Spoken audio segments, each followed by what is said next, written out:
ಪುರುಷೋತ್ತಮ ಪುರುಷೋತ್ತಮ ಹೇಳೋ ಅಂಥದ್ದಿದೆ ಪುರುಷೋತ್ತಮ ಅವರೇ. ಹೇಳಬೇಕಾಗಿರೋ ಒಂದು ಮುಖ್ಯವಾದ ವಿಚಾರ ಇದೆ. ಅಣ್ಣ ಅತ್ತಿಗೆನ ದೇವಸ್ಥಾನಕ್ಕೆ ಕರ್ಕೊಂಡು ಹೋಗ್ತಾ ಇದ್ದಾನೆ ಅಂದರೆ ಅದಕ್ಕೆ ಕಾರಣನೇ ನಾನು. ನನ್ನ ಗಂಡ ನನ್ನ ಚೆನ್ನಾಗಿ ನೋಡ್ಕೋತಾ ಇದ್ದಾರೆ, ನೀನು ಅತ್ತಿಗೆನ ಚೆನ್ನಾಗಿ ನೋಡ್ಕೋ, ಖುಷಿ ಪಡಿಸು ಅಂತ ಹೇಳಿದ್ದಕ್ಕೆ ಅಣ್ಣ ಅತ್ತಿಗೆನ ದೇವಸ್ಥಾನಕ್ಕೆ ಕರ್ಕೊಂಡು ಹೋಗ್ತಿರೋದು. ಅದು ಅಲ್ಲದೆ ಅಣ್ಣ ಅತ್ತಿಗೆನ ದೇವಸ್ಥಾನಕ್ಕೆ ಕರ್ಕೊಂಡು ಹೋಗೋದಕ್ಕೆ ಒಂದು ಕಂಡೀಷನ್ ಹಾಕಿದ್ದಾನೆ.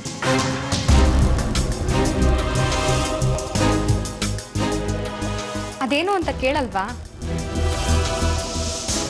ಪರವಾಗಿಲ್ಲ ಬಿಡಿ, ನಾನೇ ಹೇಳ್ತೀನಿ ಕೇಳಿ. ಅಣ್ಣ ಅತ್ತಿಗೆನ ದೇವಸ್ಥಾನಕ್ಕೆ ಕರ್ಕೊಂಡು ಹೋಗ್ತಿರೋದಕ್ಕೆ ನೀವು ನನ್ನ ದೇವಸ್ಥಾನಕ್ಕೆ ಕರ್ಕೊಂಡು ಹೋಗ್ಬೇಕಂತೆ. ನಾನು ನಿಮ್ಮನ್ನ ದೇವಸ್ಥಾನಕ್ಕೆ ಕರ್ಕೊಂಡು ಹೋಗ್ಬೇಕು? ಸಾಧ್ಯನೇ ಇಲ್ಲ. ಅಯ್ಯಯ್ಯೋ ಮನೆ ದೇವ್ರೆ, ಹಾಗೆಲ್ಲ ಕಡ್ಡಿ ತುಂಡು ಮಾಡ್ದಂಗೆ ಮಾತಾಡಬೇಡಿ. ಕರ್ಕೊಂಡು ಹೋಗಲ್ಲ ಅನ್ನೋದು ಸುಲಭನೇ, ಆದರೆ ಅದರಿಂದ ಆಗೋ ಪರಿಣಾಮ ತುಂಬ ಕಷ್ಟವಾಗಿರುತ್ತೆ. ಇಲ್ಲಿ ನೀವು ನನ್ನ ಎದುರು ಇಲ್ಲ ಅಂತ ತಲೆ ಅಲ್ಲಾಡಿಸಿದ್ರೆ ಅಲ್ಲಿ ನಮ್ಮ ಅಣ್ಣ ನಿಮ್ಮ ಅಕ್ಕನ ಎದುರು ಆಗೋದೇ ಇಲ್ಲ ಅಂತ ತಲೆ ಅಲ್ಲಾಡಿಸ್ತಾನೆ. ನನಗೆ ಕೋಪ ಬಂದರೆ ನೀವು ನನ್ನ ಚೆನ್ನಾಗಿ ನೋಡ್ಕೋತಿಲ್ಲ ಅಂತ ನಾನು ನಮ್ಮ ಅಣ್ಣಂಗೆ ಹೇಳಲ್ವಾ? ಆಗ ನಮ್ಮ ಅಣ್ಣ ಏನು ಮಾಡ್ತಾನೆ ಅಂತ ನಿಮಗೆ ಚೆನ್ನಾಗಿ ಗೊತ್ತು. ಇದೆಲ್ಲ ಬೇಕಾ? ಹೇಳ್ತೀನಿ ಅಂತಲ್ಲ, ಹೇಳಬಹುದು ಅಂತ ಹೇಳಿದೆ ಅಷ್ಟೇ. ನಾನು ನಿಮ್ಮನ್ನ ಎದುರಿಸ್ತಿಲ್ಲ, ಬ್ಲ್ಯಾಕ್ ಮೇಲೂ ಮಾಡ್ತಿಲ್ಲ. ಮುಂದೆ ಆಗೋ ಅವಘಡನ ತಪ್ಸೋಕ್ಕೆ ಎಚ್ಚರಿಸ್ತಿದ್ದೀನಿ. ಸರಿ, ನಾನು ಹೋಗಿ ಮಲಗ್ತೀನಿ, ಬೆಳಗ್ಗೆ ಸಿಗ್ತೀನಿ. ಬೇಗ ರೆಡಿ ಆಗಿರಿ. Good night.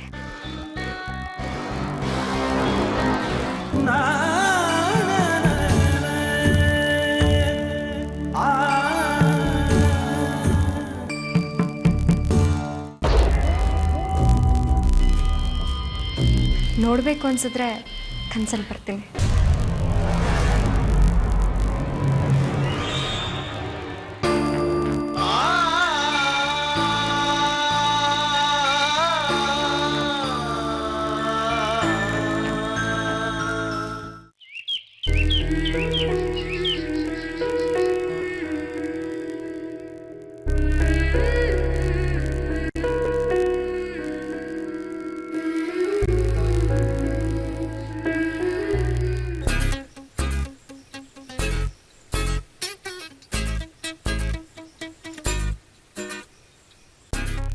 ಪುರುಷೋತ್ತಮ ಅವರೇ, ರೀ ಏನು ಅಂದ್ರೆ? ಪುರುಷೋತ್ತಮ ಅವರೇ,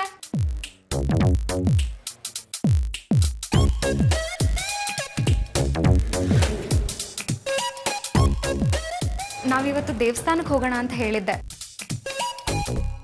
ನೆನ್ಪಿದ್ಯಾ? ಅಣ್ಣ ಅತ್ತಿಗೆ ಈಗಾಗಲೇ ನಮಗೋಸ್ಕರ ಕಾಯ್ತಿರ್ತಾರೆ. ಹೊಡೋಣವಾ? ಹೋಗ್ಲೇಬೇಕಾ? ಇದೇನು ಹೀಗೆ ಕೇಳ್ತಾ ಇದ್ದೀರಲ್ಲ? ನಾವೀಗಾಗಲೇ ಬರ್ತಾ ಇದ್ದೀವಿ ಅಂತ ಅಣ್ಣಂಗೆ ಹೇಳಿದ್ದೀನಿ. ಇದ್ರಲ್ಲಿ ಮತ್ತೆ ಯೋಚನೆ ಮಾಡೋ ಅಂಥದ್ದೇನಿದೆ? ಅದು ಅಲ್ಲದೆ ದೇವಸ್ಥಾನಕ್ಕೆ ಹೊರಡ್ಬೇಕಾದ್ರೆ ಅರೆ ಮನಸ್ಸು ಮಾಡಬಾರ್ದು. ನಡೀರಿ ಹೊರಡೋಣ. ಒಂದು ನಿಮಿಷ, ಚೈತ್ರಂಗೆ ಹೇಳ್ಬಿಟ್ಟು ಬರ್ತೀನಿ. ಏನ್ರಿ ನೀವು, ಈಗಾಗಲೇ ಲೇಟ್ ಆಗಿದೆ. ಇಂಥ ಸಮಯದಲ್ಲಿ ಅವಳಿಗೆ ಹೇಳೋ ಅವಶ್ಯಕತೆ ಇದೆಯಾ? ಹಾಗಲ್ಲ, ಅದು ನೋಡಿ, ಲೇಟ್ ಆದ್ರೆ ಅಣ್ಣ ಬೇಜಾರು ಮಾಡ್ಕೋತಾನೆ. ಈಗಾಗಲೇ 4 ಸಲ ಫೋನ್ ಮಾಡಿದ್ದಾನೆ ಹೊರಡಿ ಅಂತ. ಸರಿ ನಡ್ರಿ. ಪುರುಷಿ, ಚೈತ್ರ ಎಲ್ಲಿದೆ ಎಷ್ಟು ತನಕ? ಅದಿರಲಿ, ನೀವು ದೇವಸ್ಥಾನಕ್ಕೆ ಹೊಟ್ರಾ? ನಾನು ನಿಮ್ಮ ಜೊತೆ ಬರ್ತೀನಿ. ಪುರುಷೋತ್ತಮ ಅವರೇ, ಅಣ್ಣ ಈ ಪೂಜೆ ಮಾಡಿಸ್ತಿರೋದೆ ನಮ್ಮಿಬ್ರು ಶ್ರೇಯಸ್ಗೋಸ್ಕರ. ಅಂಥದ್ರಲ್ಲಿ ಇವಳು ಬಂದರೆ ನಮ್ಮಣ್ಣ ಗೊತ್ತಲ್ಲ.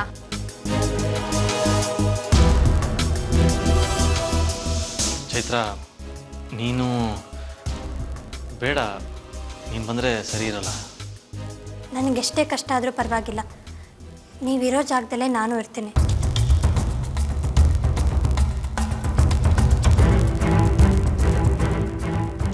ಬೇಡ ಚೈತ್ರ, ಪ್ಲೀಸ್ ಹಠ ಮಾಡಬೇಡ. ನಾ ಸಹನನ ಜೊತೆ ಓಡ್ ಬರ್ತೀನಿ. ಹಾಗಲ್ಲ ಪುರುಷಿ, ನಾನು ನಿಮ್ಮ ಜೊತೆ ಬರ್ತೀನಿ ಎಂದೆ. ಅವರು ನೀನು ಬರೋದು ಬೇಡ ಅಂತ ಬಾಯ್ಬಿಟ್ಟು ಅಷ್ಟು ಲಕ್ಷಣವಾಗಿ ಹೇಳ್ತಾ ಇದ್ದಾರೆ. ನಮ್ಮ ಅಣ್ಣ ಅದಕ್ಕೆ ಪೂಜೆ ಮಾಡಿಸ್ತಾ ಇದ್ದಾರೆ, ನಮ್ಮನ್ನು ಕರೆದಿದ್ದಾರೆ, ನಾವು ಹೋಗ್ತೀವಿ. ಮಧ್ಯದಲ್ಲಿ ನೀನು ಯಾಕೆ?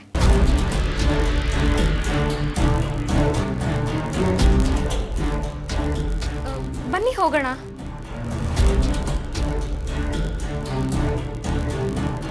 ಏನ್ರಿ ನೀವು? ನಾನು ಅವಾಗಿಂದ ಕರಿತಾನೆ ಇದ್ದೀನಿ, ಸುಮ್ಮನೆ ನಿಂತಿದ್ದೀರಲ್ಲ. ಬನ್ನಿ.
ಚೈತ್ರ, ಈ ಸ್ಥಿತಿ ನೋಡಕ್ಕಾಗ್ತಿಲ್ಲಮ್ಮ.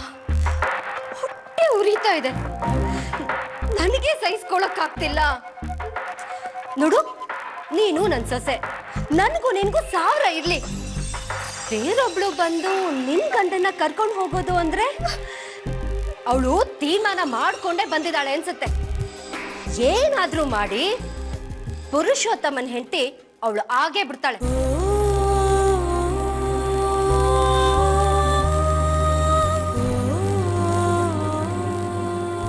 ಅಯ್ಯೋ, ನೀನೀಗ ಎಚ್ಚೆತ್ಕೊಳ್ದೆ ಹೋದ್ರೆ ಜೀವನ ಪೂರ್ತಿ ಹೀಗೆ ಕಂಬ ಹಿಡ್ಕೊಂಡೆ ಅಳ್ತಾ ಕೂತಿರ್ಬೇಕಾಗತ್ತೆ.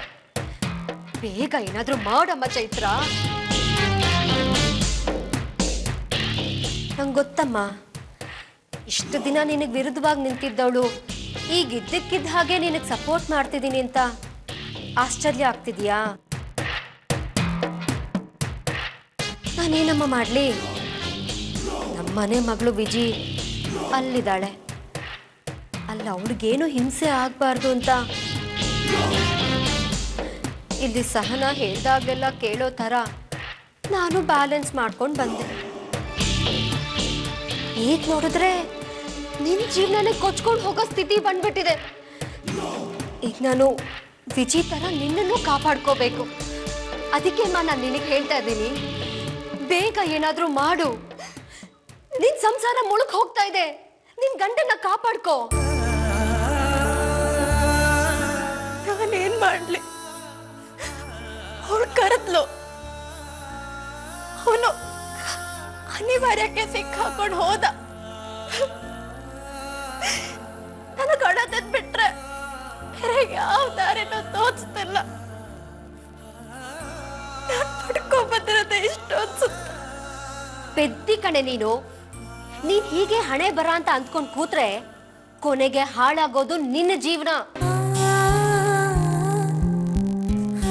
ಪುರುಷೋತ್ತಮನ ನಂಬಕ್ಕಾಗಲ್ಲ. ವಿಜಿ ಬಾಳ್ ಹಾಳಾಗುತ್ತೆ ಅಂತ ತನ್ನ ಜೀವನಕ್ಕೆ ತಾನೇ ಬೆಂಕಿ ಇಟ್ಕೋತಾನೆ.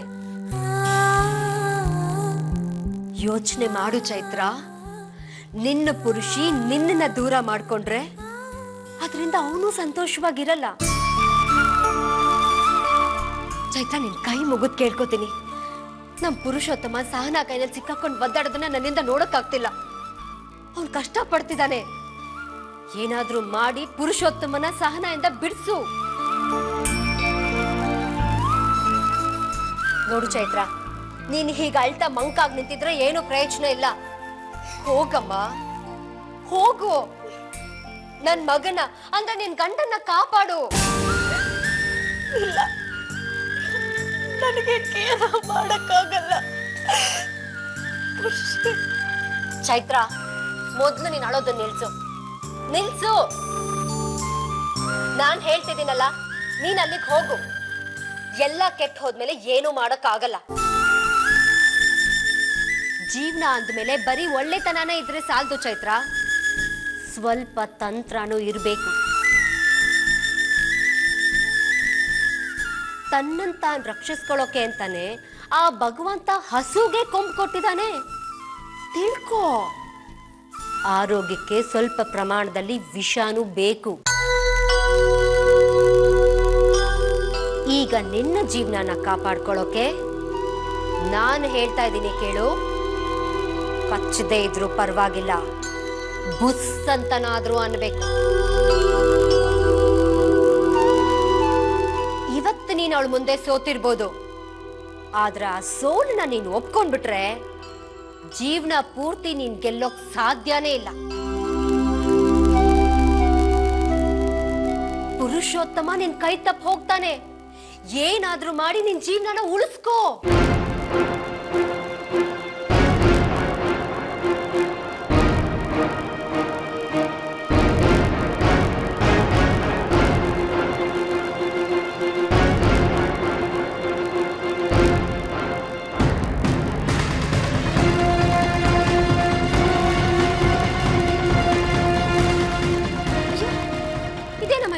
ಏನು ಹೇಳ್ದ ಹೋಗ್ತಾ ಇದ್ಯಾ? ಸರಿ, ಈಗ ಹೋಗು. ನೋಡು, ಕೆಟ್ಟ ಮಾತಾಡಾದ್ರೂ ಸರಿ, ಹೊಡೆದಾಡಾದ್ರೂ ಸರಿ, ಪುರುಷೋತ್ತಮನ್ನ ನೀನು ಬಿಟ್ಕೊಡ್ಬೇಡ. ಉಳಿಸ್ಕೋ, ತಪ್ಪಿಸ್ಕೋ. ಬೆನ್ ಹಿಂದೆ ನಾನಿದ್ದೀನಿ. ಹೋಗ್ಬಾ.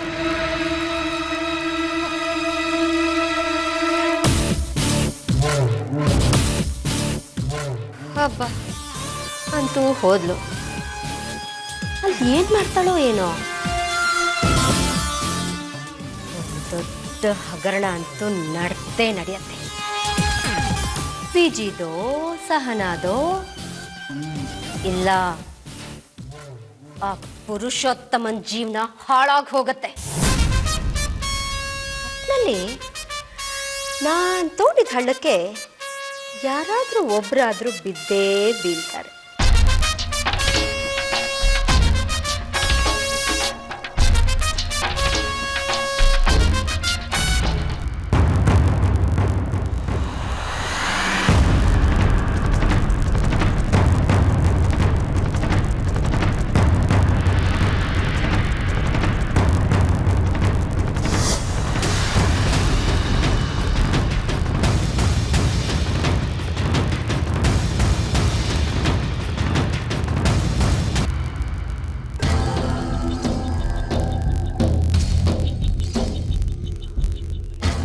ಪೂಜೆಗೆ ಟೈಮ್ ಆಯಿತು, ಪುರೋಹಿತರು ಕಾಯ್ತಾ ಇದ್ದಾರೆ. ಪುರುಷೋತ್ತಮ ಏನೂ ಬರಲಿಲ್ವಾ? ಯಾವಾಗ ತಾನೇ ಪುರುಷೋತ್ತಮ ಹೇಳಿ ಟೈಮಿಗೆ ಸರಿಯಾಗಿ ಬಂದಿದ್ದಾರೆ.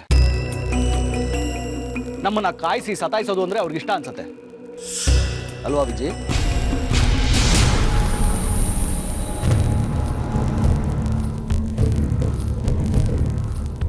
ನನ್ನ ಜೀವನದಲ್ಲಿ ನಾನು ಯಾರನ್ನೂ ನಂಬದವನಲ್ಲ. ನನ್ನನ್ನು ನಂಬಿಸಿ ಇಷ್ಟು ಚೆನ್ನಾಗಿ ಮೋಸ ಮಾಡಿದ್ದು ಅಂದರೆ ಪುರುಷೋತ್ತಮನ ಬಿಟ್ಟರೆ ಮತ್ತೊಬ್ಬರಿಲ್ಲ. ಶೇಖರ್, ಆಗಿರೋ ಗಾಯನ ವಾಸಿ ಮಾಡಕ್ಕೆ ನೋಡಬೇಕೇ ಹೊರತು ಕೆರೆದು ಹುಣ್ಣು ಮಾಡ್ಕೊಳಕ್ಕೆ ಹೋಗ್ಬಾರ್ದಪ್ಪ.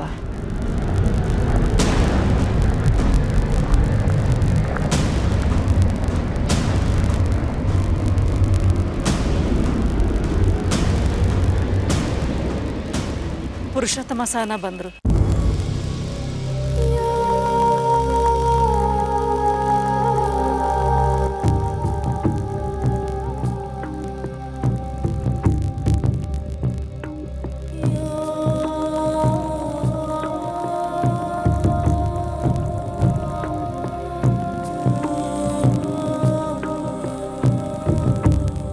ಸಹನ ಚೆನ್ನಾಗಿದೆಯಮ್ಮ?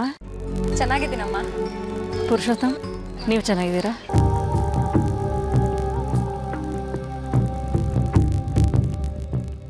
ಅಣ್ಣ, ಅದಕ್ಕೆ ಚೆನ್ನಾಗಿದ್ದೀರಾ? ನೀನಲ್ಲಿ ಚೆನ್ನಾಗಿದ್ರೆ ವಿಜಿಲ್ ಚೆನ್ನಾಗಿರ್ತಾಳೆ.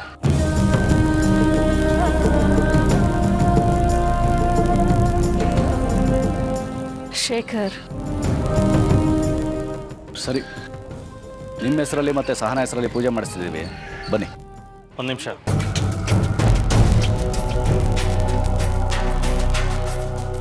ಇವತ್ತು ಹೇಳ್ತಾ ಇದ್ದೀನಿ, ನನ್ನ ಹೆಂಡತಿ ಸಹನ ಅಲ್ಲ.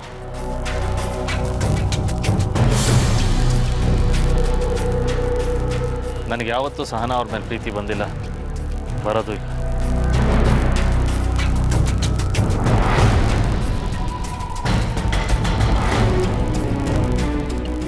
ನನ್ನ ಮನಸ್ಸು ತುಂಬಿರೋದು ಚೈತ್ರ, ನಾನು ಮದುವೆ ಆಗಿರೋದು ಚೈತ್ರ ಅಂತ.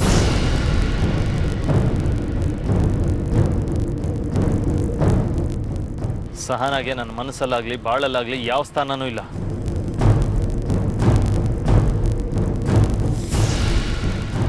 ಶೇಖರ್, ನೀವು ನಮ್ಮ ಅಕ್ಕನ ಮದುವೆ ಆಗಿದ್ದೀರಾ, ಅವಳಿಗೊಂದು ಬಾಳು ಕೊಟ್ಟಿದ್ದೀರಾ. ಅದಕ್ಕೋಸ್ಕರ ನಾನು ಜೀವನ ಪರ್ಯಂತ ಋಣಿಯಾಗಿರ್ತೀನಿ.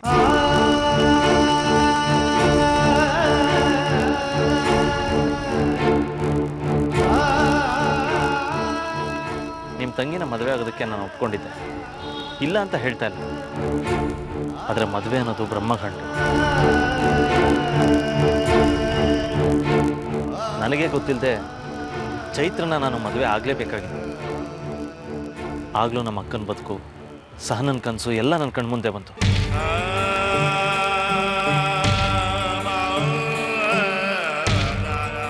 ಆದರೆ ವಿಧಿ ಅದನ್ನೆಲ್ಲ ಮೀರಿ ನಾನು ಚೈತ್ರನ ಮದುವೆ ಮಾಡ್ಕೊಳ್ಳೋ ಹಾಗೆ ಮಾಡ್ತು.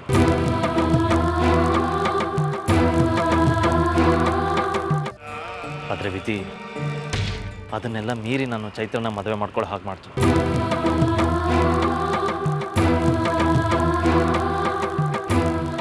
ಮದುವೆ ಆದಾಗ್ಲಿಂದ ಎಲ್ಲಿ ವಿಜಿ ಬಾಳ ಹಾಳಾಗ್ಬಿಡುತ್ತೋ ಅಂತ ನಾನು ಹಿಂಸೆ ಅನುಭವಿಸ್ತಾನೆ ಇದ್ದೀನಿ. ನನ್ನ ಸ್ವಾರ್ಥಕ್ಕೆ ಮದುವೆ ಮಾಡ್ಕೊಂಡು ನಾನು ಸಂತೋಷವಾಗಿದ್ದೀನಿ ಅಂದ್ಕೊಂಡಿದ್ದೀರಾ?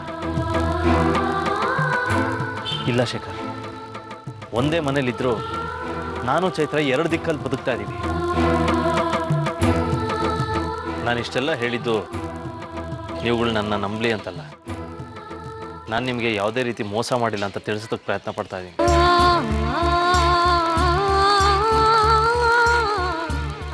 ನೀವು ಸುಳ್ಳು ಹೇಳ್ತಾ ಇದ್ದೀರಾ. ನನ್ನ ತಂಗಿ ವಿಧವೆ ಅಂತ ನೀವು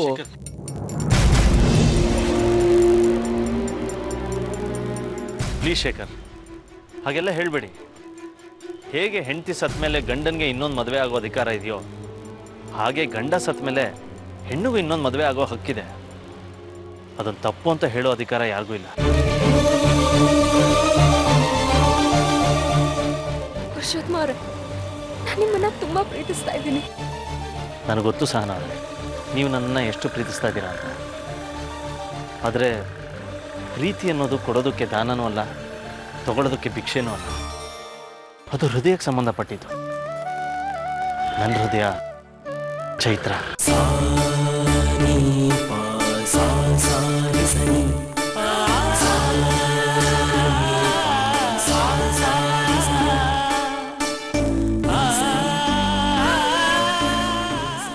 ಈಗಲೂ ನನ್ನ ಮನಸ್ಸು ಹೇಳ್ತಾ ಇದೆ, ಚೈತ್ರ ಇಲ್ಲೇ ಇದ್ದಾಳೆ. ನನ್ನ ಮನಸ್ಸಿಗೆ ಹತ್ರ. ಅವಳಿಗೆ ಖಂಡಿತವಾಗ್ಲೂ ನನ್ನ ಧ್ವನಿ ಕೇಳ್ತಾ ಇದೆ. ಅವಳು ಇಲ್ಲಿಗೆ ಬಂದೇ ಬರ್ತಾಳೆ.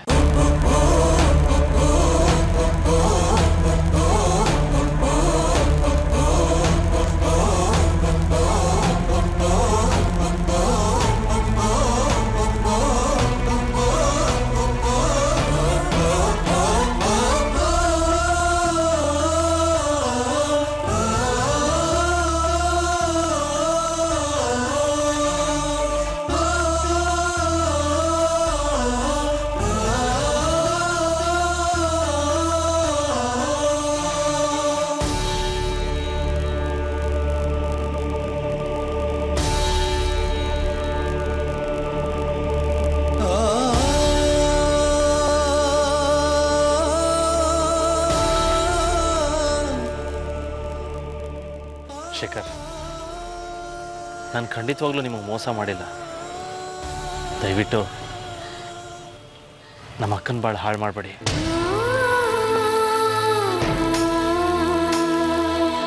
ಬೇಕಾದ್ರೆ ನಾನು ನಿಮ್ಮ ಕಾಲಿಗೆ ಬೀಳ್ತೀನಿ. ಪುರುಷೋತ್ತಮ್, ಇದರಲ್ಲಿ ನಿಮ್ದೇನು ತಪ್ಪಿಲ್ಲ. ಶೇಖರ್, ನಾನು ಯಾವತ್ತೂ ಮಾತಾಡಿಲ್ಲ. ಇವತ್ತು ಮಾತಾಡಕ್ ಬಿಡು. ಪುರುಷೋತ್ತಮಂದು ಏನು ತಪ್ಪಿದೆ ಹೇಳು? ಸಹನಾನ ಮದುವೆ ಆಗ್ತೀನಿ ಅಂತ ಮಾತು ಕೊಟ್ಟು ಮದುವೆ ಆಗದೆ ಇದ್ದಿದ್ದು ಅವನ್ ತಪ್ಪಲ್ಲಪ್ಪ. ನನ್ನ ಮಗಳ ಬಾಳಿಗೆ ಬೆಳಕು ಕೊಡ್ತೀನಿ ಅಂತ ಆಸೆ ಹುಟ್ಟಿಸಿದ್ದು ಆ ದೇವ್ರು. ಬಾ, ಆ ದೇವ್ರನ್ನ ಕೇಳೋಣ.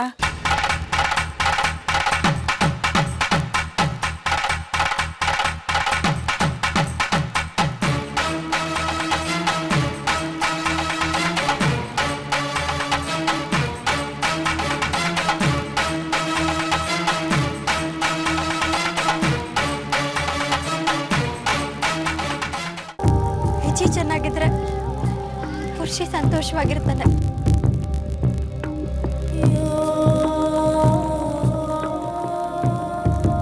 ನನಗದೇ ಬೇಕಾಗಿರೋದು ಸಹನ. ನಾನು ಪುರುಷೋತ್ತಮನ್ ಸಂತೋಷ ಮುಖ್ಯ.